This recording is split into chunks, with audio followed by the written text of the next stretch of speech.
Good morning, children. Hope you are all fine and safe at home and listening to your parents. You must listen and be obedient. Don't go out of the house without any reason, because we are facing a critical situation, children. Not only you and me, the whole world is facing this situation. That is why we are having this new type of class.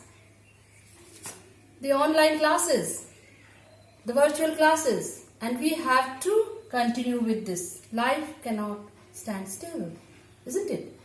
So today, this is the second phase of your e-classes, and this is for class 8. And children, see, we will do this lesson 3, migration and urbanization.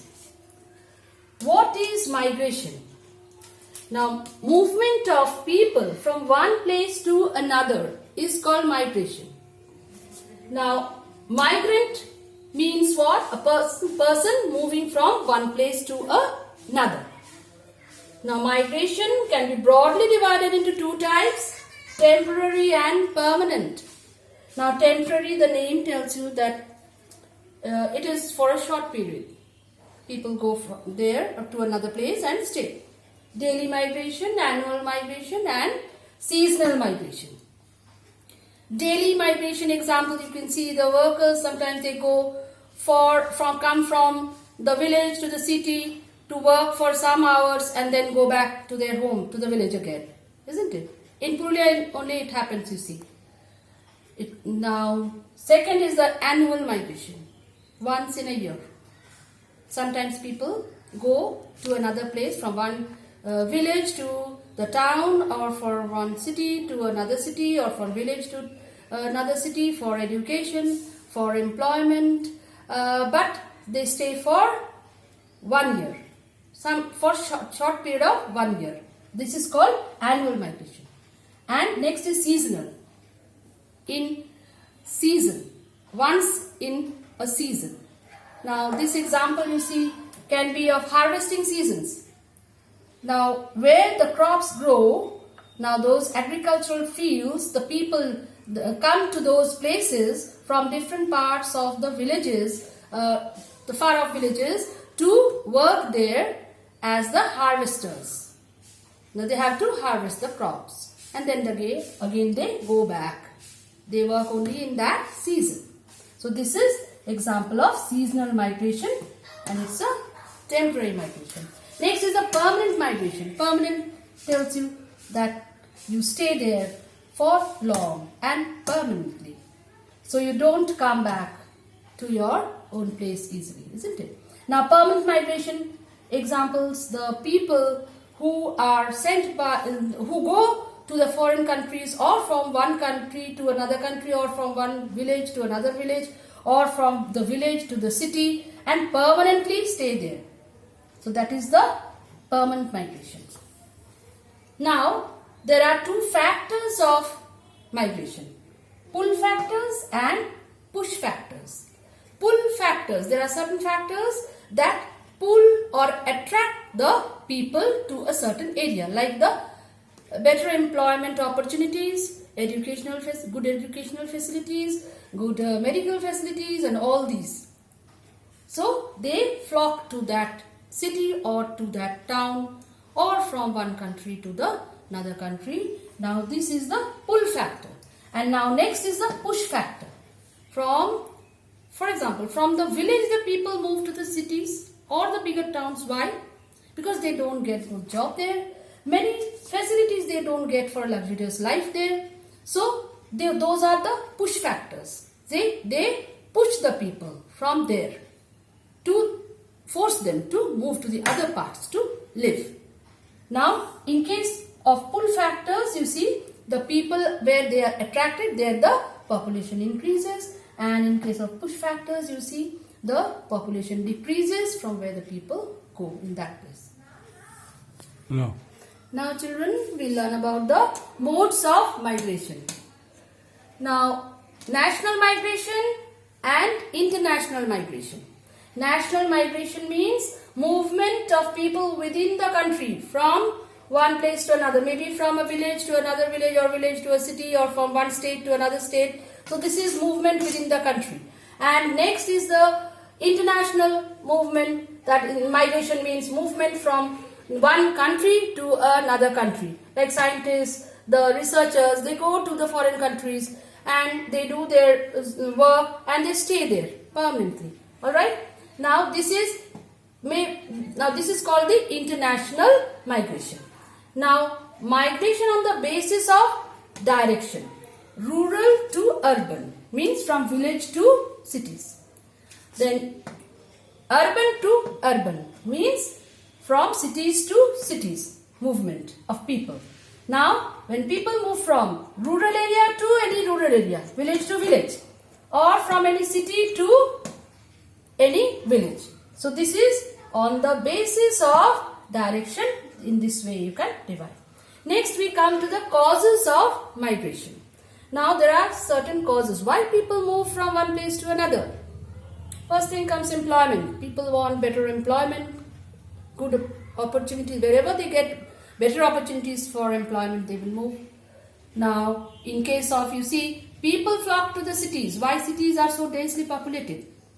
Where there are many facilities. First thing is the employment. People from village areas, from smaller towns, they flock to the bigger cities for the better employment opportunities. Now marriage. Man marries a woman. In this case, generally, the woman has to come from the father's house to live in the husband's house, that is in-laws house. So they are shifting, isn't it? So this is the migration due to marriage. Now next is education. For better education facilities, you know, people go to the different places to studies, like in the bigger cities or in the foreign countries. So for migration also is due to education. This is another cause. And next is the lack of security. When there is lack of security, it means you don't feel secured in that place to stay, you move to another place.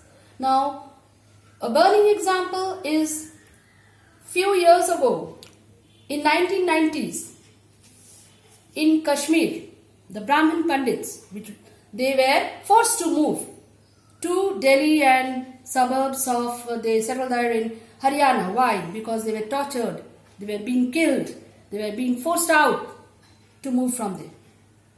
So this is an example. Now this, why they moved from there? Because they felt that they were not secure. So they came out and they rushed to these places in the northern states, and especially in Delhi, Haryana and the suburbs there. Now we learn about consequences or the result of migration. Now first point, you see, people migrate from one place to another for economic gain or benefit. So to earn better. So earning becomes better. Now second point is migration is responsible for unbalanced distribution of population. Now see, in both in migration areas and out migration areas. Now in migration areas means where people are coming, there the population increases. Those are densely populated. And out migration region means from where the people are going to the other place. There the place is sparsely populated. Understand? So this is the result, another result. Now third result or the consequence of migration.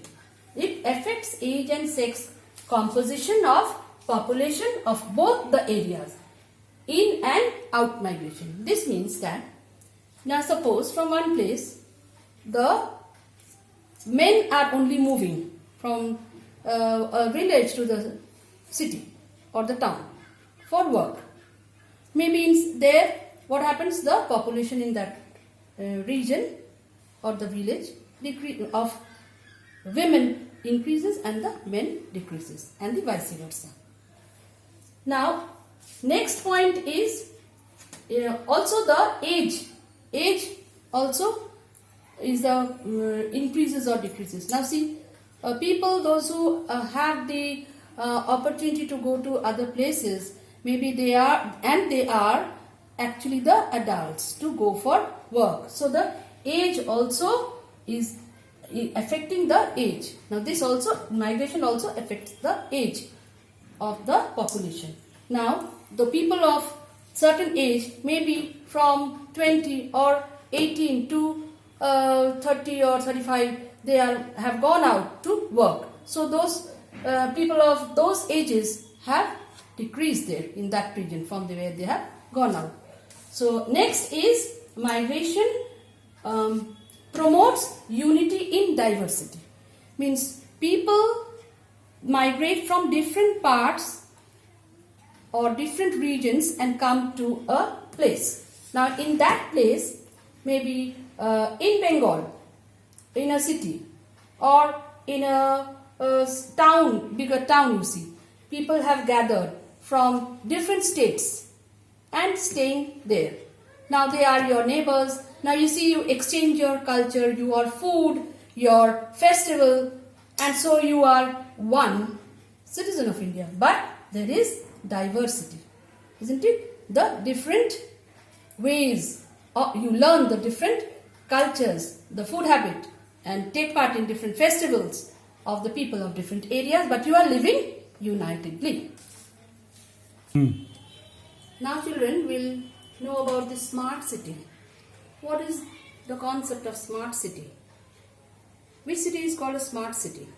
Now smart city is a city whose base is information or technology.